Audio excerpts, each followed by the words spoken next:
सब विद्यार्थियों को मेरा नमस्कार। तो जैसा कि आप सभी को ज्ञात था कि पिछली वीडियो में हमने जो हमारा अध्याय था कृतिका भाग 1 का मेरे संग की औरतें दूसरा अध्याय उसका हमने पढ़ा था। तो आज उसके हम अभ्यास के जो प्रश्नों के उत्तर हैं उसको प्रारंभ करेंगे। तो प्रश्न नंबर 1, लेखिका ने अपनी नानी को कभी देखा भी नहीं, फिर भी उनके व्यक्तित्व से वे क्यों प्रभावित थी। लेखिका ने अपनी नानी को कभी देखा नहीं था, किंतु उनके बारे में सुना अवश्य था। विशेषकर अपने जीवन के अंतिम दिनों में उन्होंने प्रसिद्ध क्रांतिकारी प्यारेलाल शर्मा से भेंट की थी।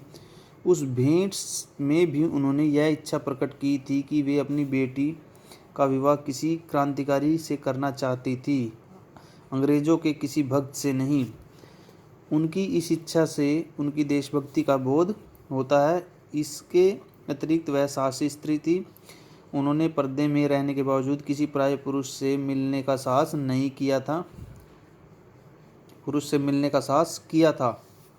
इन तथ्यों से पता चलता है कि वह एक वीर स्त्री थी। उसके मन में स्वतंत्रता की आग सुलग रही थी। लेखिका उनके इन्हीं गुणों के कारण प्रभावित थी।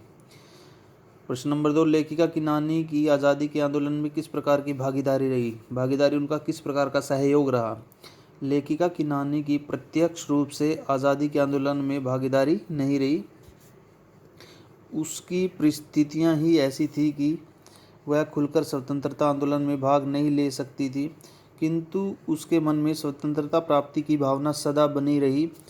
उसने कभी भी अंग्रेज़ों की प्रशंसा नहीं की। उसके पति इंग्लैंड में शिक्षा प्राप्त करके आए थे और अंग्रेज़ों के भक्त थे, फिर भी उसने अंग्रेज़ों की जीवन शैली में कभी भाग नहीं लिया।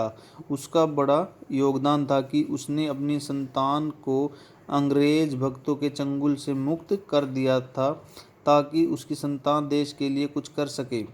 इस प्रकार उनकी इस भावना से निश्चित रूप से क्रांतिकारियों को जो उत्साह मिला होगा, उसकी कल्पना भी नहीं की जा सकती। अतः लेखिका की नानी की स्वतंत्रता आंदोलन में अप्रत्यक्ष रूप से बहुत बड़ी भागीदारी थी, बहुत बड़ा सहयोग रहा।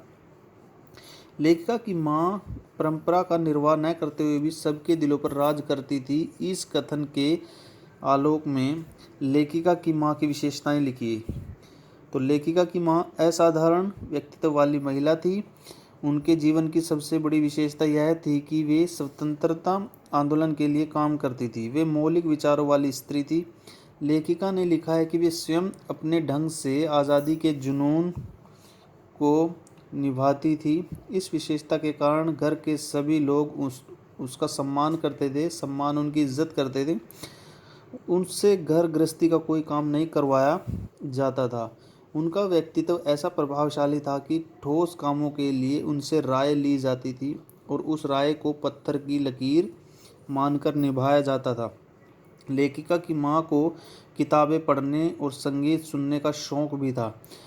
उसके मान सम्मान के दो बड़े कारण थे कि वह कभी झूठ नहीं बोलती थी और किसी की गोपनीय बात को दूसरों से नहीं कहती थी। गोपनीय होती है किसी गुप्त बात को। लेखिका की दादी के घर के माहौल का शब्द चित्र अंकित कीजिए। लेखिका की दादी एक विचित्र व्यक्तित्व वाली स्त्री थी। वह लीक से हटकर काम करने वाली महिला थी। उसके घर में हर व्यक्ति को अपना अधिकार बनाए रखने की स्वतंत्रता थी। लेखिका की दादी, ताई व पिता उसकी माँ के कर्तव्यों को पूरा करते थे। लेखिका की माँ बिस्तर पर लेटे लेटे किताबें पढ़ती और संगीत सुनती, फिर भी उसे भरपूर सम्मान मिलता था। हर व्यक्ति अपने स्वतंत्र विचार रखता था, किंतु फिर भी आपसी सद्व्यवहार का वातावरण बना रहता था। वहाँ किसी प्रकार का लिंग भेद नहीं था, अतः किसी को भी हीन भावना अनुभव नहीं करनी पड़ती थी। तो अगला प्रश्न देखिए, आप अपनी कल्पना से लिखिए कि परदादी ने पतोहू के लिए पहले बच्चे के रूप में लड़की पैदा होने की मन्नत क्यों मांगी। परदादी परंपरा की लीक पर चलने वाली स्त्री नहीं थी। उस युग में लड़की होने की मन्नत मांगना क्रांतिकारी विचार होने का संकेत करता है। उसकी दृष्टि में लड़की लड़के में भेद नहीं था। उस युग में स्त्री सुधार आंदोलन भी जोरों पर था। उसका अप्रत्यक्ष रूप से प्रभाव दादी पर अवश्य पड़ा होगा। उनकी मन्नत से यह पता चलता है कि उनकी दृष्टि में स्त्रियों का सम्मानजनक स्थान था। वह लड़कियों से प्रेम करती होगी, इसलिए उसने लड़की होने की मन्नत मांगी होगी। परिवार में सब बहुओं को पहला लड़का ही हुआ था, इसलिए उसने पोते की बहू के लिए पहली लड़की होने की मन्नत मांगी होगी। तो ये अभ्यास के 4 प्रश्नों के उत्तर आज हमने इस वीडियो में किए। तो सभी विद्यार्थी इनको अच्छे से याद करेंगे और अपनी कॉपी पर लिख कर देखेंगे। धन्यवाद।